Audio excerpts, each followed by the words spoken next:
Hello guys, welcome back to my YouTube channel. ಈ ಚಾನೆಲ್ನ ನೀವು ಫಸ್ಟ್ ಟೈಮ್ ನೋಡ್ತಿದ್ರೆ ಹಲೋ, ನನ್ನ ಹೆಸರು Shraddha and I make videos related to my lifestyle in Germany. ಇವತ್ತಿನ video it's going to be little different from ನಾನು actually ನಾನು usually post ಮಾಡೋ ವಿಡಿಯೋಸ್ ಕಂಪೇರ್ ಮಾಡಿದರೆ. ನಾನು ಸ್ಟಾರ್ಟಿಂಗ್ ಈ ಚಾನೆಲ್ ಕ್ರಿಯೇಟ್ ಮಾಡಿದಾಗ ಈ ಥರ ಎಜುಕೇಷನ್ ರಿಲೇಟೆಡ್ ವಿಡಿಯೋಸ್ ಹಾಕಬೇಕು ಅಂತ ನನ್ನ ಮೈಂಡಲ್ಲಿ ಇರಲಿಲ್ಲ. I only wanted to stick towards lifestyle content. ಸುಮಾರು ದಿನದಿಂದ ನನಗೆ ಇನ್ಸ್ಟಾಗ್ರಾಮಲ್ಲಿ DMs ಬರ್ತಾ ಇದೆ, questions regarding moving to Germany, masters ಮಾಡಬೇಕಾದ್ರೆ ಹೇಗೆ ಅಪ್ಲೈ ಮಾಡೋದು, ಪ್ರೊಸೀಜರ್, ಎವ್ರಿಥಿಂಗ್ ಇದು ರಿಲೇಟೆಡ್ ಕ್ವೆಶನ್ಸ್ ಬರ್ತಾಯಿತ್ತು. ಸೊ ನಾನು ಆದಷ್ಟು ಎಲ್ರಿಗೂ ರಿಪ್ಲೈ ಮಾಡಿದ್ದೀನಿ and to whoever I couldn't reply, ಈ ವಿಡಿಯೋ ಅದಕ್ಕೆ ಕ್ರಿಯೇಟ್ ಮಾಡೋಣ ಅಂತ ಡಿಸೈಡ್ ಮಾಡಿಬಿಟ್ಟೆ. ದ ಹೋಲ್ ಪ್ರೊಸೆಸ್ನ ಒಂದು ವಿಡಿಯೋಲಿ ಎಕ್ಸ್ಪ್ಲೇನ್ ಮಾಡಬೇಕು ಅಂದರೆ it's going to be a little difficult because video ತುಂಬ ಲೆಂದಿಯಾಗಿ ಹೋಗುತ್ತೆ. ಸೊ ನಾನು ಅಂದ್ಕೊಂಡೆ ಈ ಟಾಪಿಕ್ ಮೇಲೆ ನಾನು 2 ವಿಡಿಯೋಸ್ ಮಾಡ್ತೀನಿ, part 1 and part 2. And this video is going to be the part 1 video. And ಇದರಲ್ಲಿ I will try to cover the application process, initial ಏನೇನು ಸ್ಟೆಪ್ಸ್ ಇರುತ್ತೆ ಅದನ್ನು ನಾನು I will try to cover here. Okay. So video start ಮಾಡೋಕ್ಕೆ ಮುಂಚೆ ಒಂದು ಚಿಕ್ಕ ಡೌಟ್ನ ನಾನು ಕ್ಲಿಯರ್ ಮಾಡಿಬಿಡ್ತೀನಿ. ಎಷ್ಟೊಂದು ಜನ ಕನ್ಫ್ಯೂಸ್ ಆಗಿರ್ತೀರಾ, ಕನ್ಸಲ್ಟೆನ್ಸಿ ತೊಗೊಳ್ಬೇಕಾ ಆರ್ ನಾವು ಸೆಲ್ಫ್ ಅಪ್ಲೈ ಮಾಡ್ಬೋದಾ ಯೂನಿವರ್ಸಿಟೀಸ್ಗೆ ಅಂತ ಕೇಳ್ತಿರ್ತೀರಾ. ಜರ್ಮನಿಗೆ ಕನ್ಸಲ್ಟೆನ್ಸಿ ಸಿಗೋದು ಇಸ್ ವೆರಿ ಡಿಫಿಕಲ್ಟ್ ಬಿಕಾಸ್ ಅಂದರೆ ಆಪ್ಷನ್ಸ್ ಅವೈಲೇಬಲ್ ತುಂಬ ಇದೆ, ಬಟ್ ಎಕ್ಸ್ಪೆನ್ಸಿವ್ ಅಷ್ಟೇ ಇದೆ. ನಾನು ನನ್ನ ಪ್ರೊಸೆಸ್ಗೋಸ್ಕರ ಟ್ರೈ ಮಾಡಿದಾಗ I use to hear prices anywhere ranging from 50,000 to 4 lakhsವರೆಗೂ. ಅವ್ರು ಹೇಳ್ತಿದ್ರು ನಾವೇ ಅಕೊಮೊಡೇಷನ್ ಮಾಡಿಕೊಡ್ತೀವಿ, ನಾವೇ ಜಾಬು ಕೊಡಿಸ್ತೀವಿ ಅಂತ ಎಲ್ಲ ಹೇಳ್ತಾಯಿದ್ರು. But I didn't invest on any of them. ನಾನು ಕನ್ಸಲ್ಟೆನ್ಸಿ ಥ್ರೂನೇ ಬಂದಿರೋದು and for me it costed around 27,000, which was the cheapest I could find. But ನೀವು ನನ್ನ ಒಪಿನಿಯನ್ ಕೇಳ್ತೀರಾ ಅಂತ ಅಂದರೆ I would suggest try applying to universities on your own, because ಹಂಗೆ ಮಾಡಿದರೆ ನಿಮಗೆ ಆ್ಯಕ್ಚುಲಿ ಗೊತ್ತಾಗುತ್ತೆ ಪ್ರೊಸೆಸ್, ಅಪ್ಲಿಕೇಶನ್ ಪ್ರೊಸೆಸ್ ಬಗ್ಗೆ ಎಲ್ಲ ನಿಮಗೆ ಒಂದು ಒಳ್ಳೆ ನಾಲೆಜ್ ಬರುತ್ತೆ. So you can do it on your own, because ಕನ್ಸಲ್ಟೆನ್ಸಿಗೆ ನಾವು ದುಡ್ಡು ಕೊಟ್ಟರು ಮೋಸ್ಟ್ ಆಫ್ ದ ವರ್ಕ್ ನಾವೇ ಮಾಡಬೇಕು, ಲೈಕ್ ರೈಟಿಂಗ್ SOPs ಎವ್ರಿಥಿಂಗ್. ನಾನು ಕನ್ಸಲ್ಟೆನ್ಸಿ ತೊಗೊಂಡಿರೋ ಮೇನ್ ರೀಸನ್ ವಾಸ್ ಆ ಟೈಮಲ್ಲಿ ನಾನು ವರ್ಕ್ ಮಾಡ್ತಿದ್ದೆ ಆ್ಯಂಡ್ ನನಗೆ ಎರಡೂ ಮ್ಯಾನೇಜ್ ಮಾಡೋಕ್ಕಾಗ್ತಿರ್ಲಿಲ್ಲ. ಅದಕ್ಕೆ ಈಸಿ ಆಗಲಿ ಅಂತ I took the help of consultancy. ನಿಮಗೆ ಕನ್ಸಲ್ಟೆನ್ಸಿ ಡಿಟೇಲ್ಸ್ ಬೇಕಿತ್ತು ಅಂತ ಅಂದರೆ you can DM me on Instagram because this is not a sponsored video and I am not promoting any consultancy. ಅದಕ್ಕೆ ನೀವು ಲೈಕ್ ಬೇಕೇ ಬೇಕು ಅಂತ ಇದ್ದರೆ ನೀವು ನನಗೆ ಇನ್ಸ್ಟಾಗ್ರಾಮಲ್ಲಿ DM ಮಾಡಿ, ಅಲ್ಲಿ ನಾನು ಡೀಟೇಲ್ಸ್ ಹೇಳ್ತೀನಿ. ಓಕೆ, ಸೊ ನಾವು ಲೆಟ್ಸ್ ಸಿ ಜರ್ಮನಿಲಿ ಮಾಸ್ಟರ್ಸ್ ಮಾಡಬೇಕು ಅಂದರೆ ನಾವೇನೇನು ಪ್ರೊಸೆಸ್ನ ಸ್ಟೆಪ್ಸ್ನ ಫಾಲೋ ಮಾಡಬೇಕು ಅಂತ. ಆ್ಯಂಡ್ ಇದ್ರ ಜೊತೆ ಲೈಕ್ ಈಚ್ ಸ್ಟೆಪ್ ಜೊತೆ ಎಲ್ಲೆಲ್ಲಿ ನೆಸೆಸರಿ ಇರುತ್ತೋ ಅಲ್ಲಲ್ಲಿ ನಾನು ನನ್ನ ಎಕ್ಸ್ಪೀರಿಯನ್ಸ್ ಕೂಡ ಶೇರ್ ಮಾಡ್ತೀನಿ.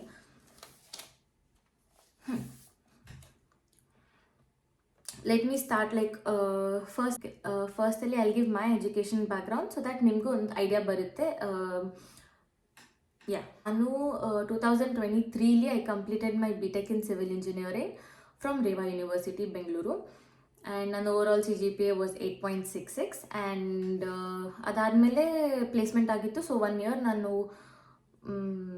RMC ಕಂಪ್ನಿಲಿ ವರ್ಕ್ ಮಾಡಿದೆ and simultaneously I was applying for masters. ಇವಾಗ I am studying masters in tropical hydrogeology and environmental engineering in TU Darmstadt. Okay, ಜರ್ಮನಿಲಿ ಡಿಫ್ರೆಂಟ್ ಟೈಪ್ಸ್ ಆಫ್ ಯೂನಿವರ್ಸಿಟೀಸ್ ಇರುತ್ತೆ, ಬಟ್ ನಿಮ್ಗೆ ಈಸಿಯಾಗಿ ಅರ್ಥ ಆಗಲಿ ಅಂತ ನಾನು 2 ಮೇಜರ್ ಟೈಪ್ಸ್ನ ಹೇಳಿಬಿಡ್ತೀನಿ ಶಾರ್ಟಾಗಿ. Public university and private university.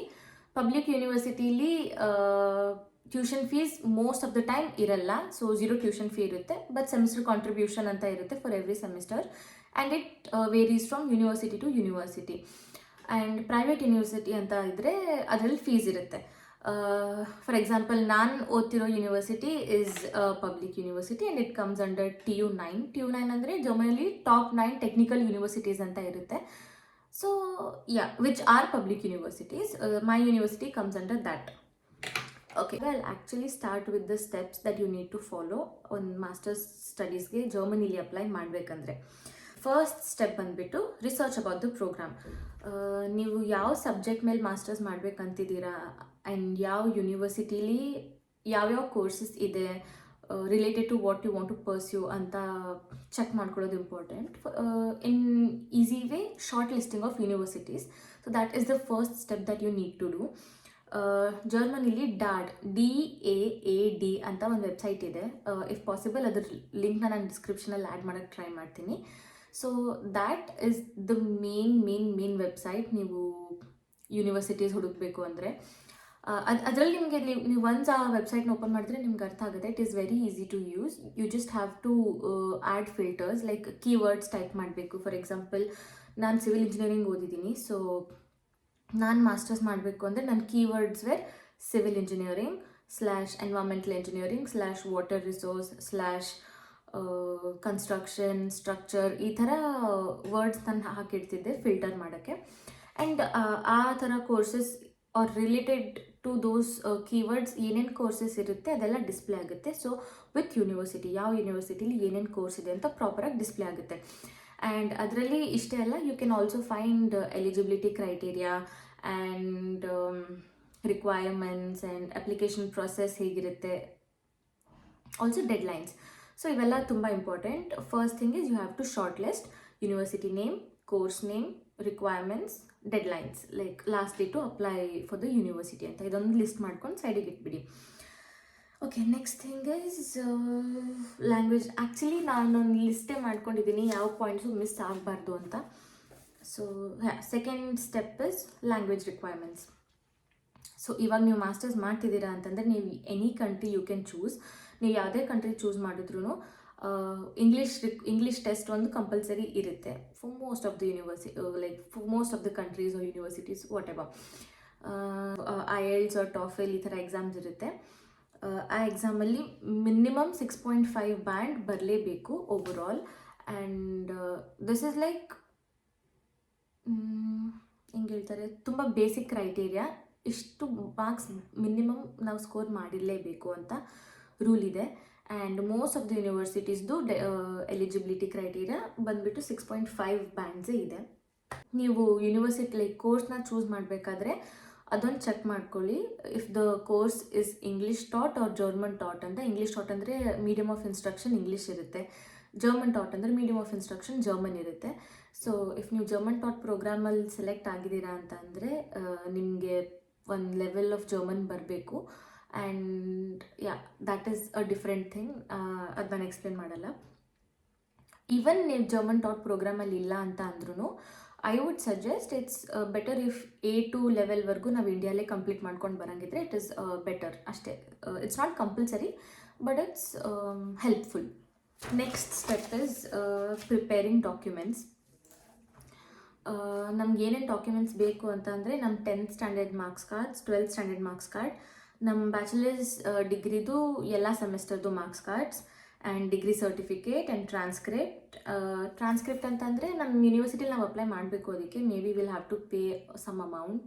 I paid 500 ನಮ್ಮ ಯೂನಿವರ್ಸಿಟಿಲಿ. ಎಲ್ಲ ಸೆಮಿಸ್ಟರ್ದು ಮಾರ್ಕ್ಸ್ ಏನಿರುತ್ತೆ they subject wise marks complete ಒಂದೇ ಶೀಟಲ್ಲಿ ಹಾಕ್ಕೊಡ್ತಾರೆ from 1st sem to 8th sem everything. So ಅದು ಬೇಕೇ ಬೇಕು. It is very important. Transcript, ಆಮೇಲೆ proof of language proficiency. It can be your IELTS result or TOEFL result or medium of instruction ಅಂತ ಅದು ಕೊಟ್ಟಿರ್ತಾರೆ. ಲೈಕ್ ಅದು ಯೂನಿವರ್ಸಿಟಿಯಿಂದನೇ ಸಿಗುತ್ತೆ. You can apply for that also. You can attach that also. And CV ಒಂದು proper updated resume ready ಮಾಡ್ಕೊಳ್ಳಿ, like for a student profile. ಆಮೇಲೆ motivation letter and LORs ಅಂದರೆ ಲೆಟರ್ ಆಫ್ ರೆಕಮೆಂಡೇಷನ್ಸ್. ಇದು 2 or 3 LORs ನಮಗೆ ಬೇಕಾಗುತ್ತೆ. If ನೀವು work ಮಾಡ್ತಿದ್ದೀರಾ ಅಂದರೆ 1 from your workplace and 2 from your university. ಯಾರಿಂದ ತೊಗೊಳ್ಬೋದು, ನಿಮ್ಮ ಯೂನಿವರ್ಸಿಟಿಲಿ ಮೆಂಟರ್ಸ್ ಇದ್ದರೆ you can take it from mentor, or ನಿಮ್ಮ ಪ್ರಾಜೆಕ್ಟ್ ಗೈಡಿಂದ ತೊಗೋಬೋದು. ಆ್ಯಂಡ್ ಒಂದು HOD ಇಂದ also you can take a letter of recommendation. And passport is also must. ಇಷ್ಟೆಲ್ಲ ಡಾಕ್ಯುಮೆಂಟ್ಸ್ ನಮಗೆ ಬೇಕು like while we are applying. Next step is APS certificate. So ಜರ್ಮನಿಲಿ ಇದೊಂದು ರೂಲ್ ಮಾಡಿದ್ದಾರೆ, like whoever has to apply for masters ಅವ್ರ ಹತ್ರ APS certificate ಇರಬೇಕು ಅಂತ. APS ಸರ್ಟಿಫಿಕೇಟ್ ಏನಿಲ್ಲ, it is just verification of document process. ಇವಾಗ ನಾನು ಏನೇನು ಡಾಕ್ಯುಮೆಂಟ್ ಲಿಸ್ಟ್ ಹೇಳಿದ್ದೀನಿ, all those document you need to submit for APS ಸರ್ಟಿಫಿಕೇಟ್ಗೆ. ಆ್ಯಂಡ್ ಅಲ್ಲಿ ಅವರು ಆ್ಯಕ್ಚುಲಾಗಿ ವೆರಿಫೈ ಮಾಡ್ತಾರೆ ನಾವು ಕೊಟ್ಟಿರೋ ಕ್ರೆಡೆನ್ಷಿಯಲ್ಸ್ ಎಲ್ಲ ಜೆನ್ಯೂನ್ನ ಆರ್ ಫೇಕಾ ಅಂತ. They'll take time and verify those documents and then send a certificate. If everything is good, they'll send us a certificate through mail. That is nothing but APS certificate. And usually e process time consuming irutte. It can take anywhere from 1 to 3 months. Nandu 1 month al bantu. So yeah, APS certificate is very important and ಆದಷ್ಟು ಬೇಗ apply ಮಾಡೋಕ್ಕೆ try ಮಾಡಿ ಈ ಸರ್ಟಿಫಿಕೇಟ್ಗೆ. Okay, and the fifth process is application. The fifth step is application process. ನಮ್ಗೆ ಇಷ್ಟೆಲ್ಲ steps follow ಆಯಿತು and once we have applied for APS certificate also.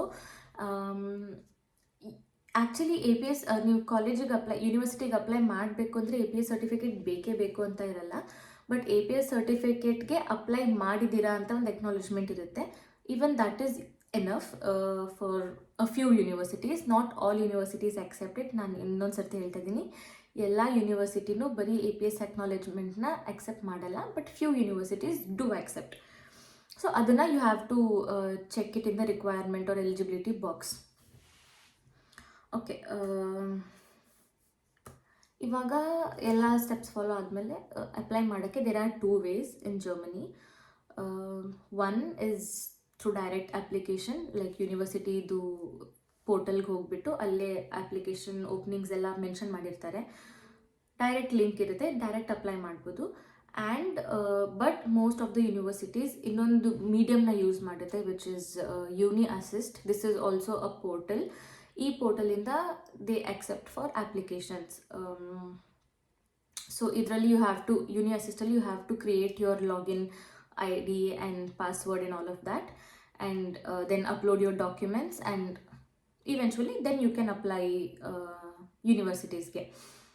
Uni Assist alli first one application, like first application fees will be 75 euros and rest all the other applications will be 30 euros. For example, if ನೀವು 3 ಕಾಲೇಜ್ಗೆ ಯೂನಿ assist through apply ಮಾಡಬೇಕು ಅಂತ ಅಂದ್ಕೊಂಡಿದ್ದೀರಾ ಅಂದರೆ first ಅಪ್ಲಿಕೇಶನ್ಗೆ ಅಂದರೆ first ಕಾಲೇಜ್ಗೆ ನೀವು 75 euros pay ಮಾಡ್ತೀರಾ, ಆ್ಯಂಡ್ ನೆಕ್ಸ್ಟ್ 30 euros, ಆಮೇಲೆ ನೆಕ್ಸ್ಟ್ 30 euros, ಈ ಥರ 3 ಕಾಲೇಜಸ್ಗೆ 75, 30 euros you have to pay apply ಮಾಡೋಕ್ಕೆ. ಸೊ ಜರ್ಮನಿಲಿ ಎಜುಕೇಷನ್ ಲೈಕ್ ಟ್ಯೂಷನ್ ಫೀ ಇರಲ್ಲ, ಎಜುಕೇಷನ್ ಫ್ರೀ ಅಂತ ಹೇಳ್ತಾರೆ, ಬಟ್ ಅದಕ್ಕೂ ಮುಂಚೆ ಎಕ್ಸ್ಪೆನ್ಸಸ್ ನಮಗೊಂದು ಸ್ವಲ್ಪ ಆಗುತ್ತೆ. So be prepared for it. ಅಪ್ಲಿಕೇಶನ್ಸ್ಗೆ you have to pay. Even if direct applications ಇದ್ದರೆ ಪೇ ಮಾಡೋದೇ ನೆಸೆಸರಿ ಇರಲ್ಲ, ಬಟ್ ಅವರು they will ask you to send documents through courier. Physically ಅವ್ರಿಗೆ ಡಾಕ್ಯುಮೆಂಟ್ಸ್ ಬೇಕು, ಒರಿಜಿನಲ್ ಅಲ್ಲ, you can send a photocopy, but ಅವ್ರಿಗೆ physically documents ಬೇಕು ಅಂತ ಕೇಳ್ತಾರೆ. ಅದಕ್ಕೆ you'll have to courier it to their address, and ಅಲ್ಲೂ ನಿಮಗೆ ಅಷ್ಟೇ ಸ್ಪೆಂಡ್ ಆಗುತ್ತೆ, ಅರೌಂಡ್ 2800 to 3000 rupees ಸ್ಪೆಂಡ್ ಆಗೇ ಆಗುತ್ತೆ. ಸೊ ಇವಾಗ already the video has been ಸ್ವಲ್ಪ ಲೆಂದಿ, ಅದಕ್ಕೆ ನಾನು ಈ ಪಾರ್ಟ್ನ ಇಲ್ಲೇ ಮುಗಿಸ್ತೀನಿ. So this part is all about application process, and post application process ನಾನು ಇನ್ನೊಂದು ಪಾರ್ಟಲ್ಲಿ ಎಕ್ಸ್ಪ್ಲೇನ್ ಮಾಡ್ತೀನಿ. ಈ ವಿಡಿಯೋ ಲೈಕ್ ಆಗಿದ್ರೆ please like, share and subscribe to my YouTube channel and press that bell icon. Thank you for watching. Bye.